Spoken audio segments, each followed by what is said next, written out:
जियो और जीने दो, लिव एंड लेट लिव। एक बहुत ही इम्पोर्टेंट फॉर्मूला, खुद भी जियो और लोगों को भी जीने दो। ये कहा था जैन धर्म के 24वें तीर्थंकर भगवान महावीर ने, वो महावीर के जिन्होंने 30 साल की उम्र में अपने पिता का राजमहल छोड़ दिया, 12 साल तक तपस्या की और इन 12 सालों में सिर्फ 349 बार ही भोजन किया, जो हमेशा सत्य और अहिंसा के मार्ग पर चलते रहे। उन्होंने कहा जियो और जीने दो। वो ये भी कह सकते थे कि जीने दो और जियो। पहले दूसरों के बारे में सोचो, लेकिन ये कैसे पॉसिबल है कि हमें खुद जीना नहीं आता और हम दूसरों को जीना सिखाएं। जब कोई बगैर पढ़े पढ़ा नहीं सकता, बगैर सीखे सिखा नहीं सकता, तो भला कोई बगैर खुद जिए दूसरों को कैसे जीने दे सकता है। जब हमें ये नहीं पता होगा कि असल में जीना किसे कहते हैं, तो हम दूसरों को कैसे जीने देंगे। इसलिए पहले हमें ये मालूम करना होगा कि असल में जीना किसे कहते हैं, और फिर हम ये समझ पाएंगे कि दूसरों को जीने देना क्या होता है। मैंने कहीं पढ़ा था कि एक सुखी जीवन जीने के लिए हमें सबसे पहले अपनी इच्छाओं को नष्ट करना होगा। I had read somewhere that we have to end all our desires to live a happy life. लेकिन मेरा ये मानना है कि अपनी इच्छाओं को पूर्ण करने में ही तो जीवन का आनंद है। But I believe that the pleasure of life is in fulfilling your desires. अगर ये सोचकर गोल सेट करना छोड़ दें कि इच्छाएं जीवन में उदासी का कारण है, तो हमारी जिंदगी का मकसद क्या रह जाएगा। मैं मानती हूँ कि कई बार गोल्स पूरा करने में नाकामयाबी मिलती है, लेकिन इसका ये मतलब तो नहीं है कि हम गोल सेट करना ही छोड़ दें। कामयाबी इतनी आसानी से हासिल तो नहीं की जा सकती है, इसके लिए मेहनत तो करना ही होगा। और क्या परेशानी है जब मेहनत करने पर कामयाबी मिल जाए। परेशानी तो तब होती ना जब हम मेहनत तो करते लेकिन उम्मीद की एक किरण भी नजर नहीं आती। परेशानी तो तब होती ना जब मेहनत का कोई फायदा नहीं होता, लेकिन बगैर मेहनत किए कामयाबी नहीं मिल सकती है। Because struggle is the only key that can open the lock of success. जब तक हम गर्मी की तपिश नहीं बर्दाश्त करेंगे, तब तक हमें बारिश का मजा नहीं मिल पाएगा।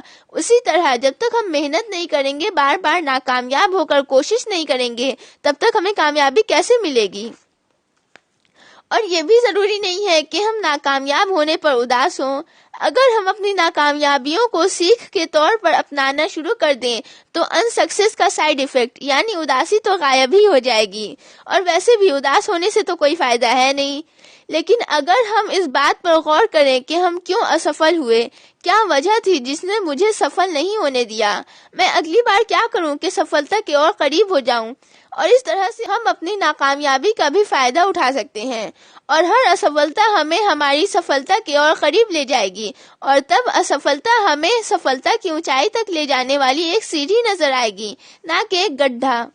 तो इन तमाम बातों का निचोड़ ये है कि हमें नाकामयाबी से डरना नहीं चाहिए, बल्कि इन्हें अपनाते हुए आगे बढ़ते रहना चाहिए, और कामयाबी वो तो हमें मिल ही जाएगी। The conclusion of all these things is that we should not be afraid of failing. Rather, we should keep on realizing our mistakes and we will definitely succeed. And that is how we should live. The next is how we should let others live.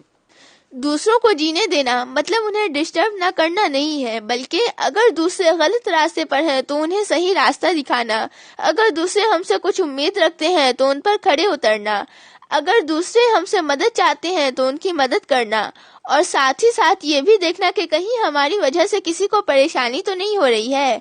और इस formula को अपने life के questions पर, problems पर set करके देखिए। एक और बात, वैसे तो जियो और जीने दो अपने आप में ही एक फॉर्मूला है, लेकिन अब हम बात करेंगे जियो और जीने दो के 80-20 फॉर्मूला के बारे में। आप अपने दिन का 80% टाइम उन कामों को दीजिए जो आपको करना चाहिए, और 20% टाइम उन कामों को दीजिए जो आप करना चाहते हैं। और अगर जो आपको करना चाहिए आप वही करना चाहते हैं, तो आपकी जिंदगी तो और भी ज्यादा आसान है। और जब आपकी जिंदगी आसान होगी तो आप ये भी समझ जाएंगे कि आपकी जिंदगी कैसे आसान हुई है, और इसी तरह से आप दूसरों की जिंदगी भी आसान कर पाएंगे, यानी खुद भी जिएंगे और दूसरों को भी जीने देंगे। The main objective of this video is to tell you how we should live and how we should let others live. Thanks for watching.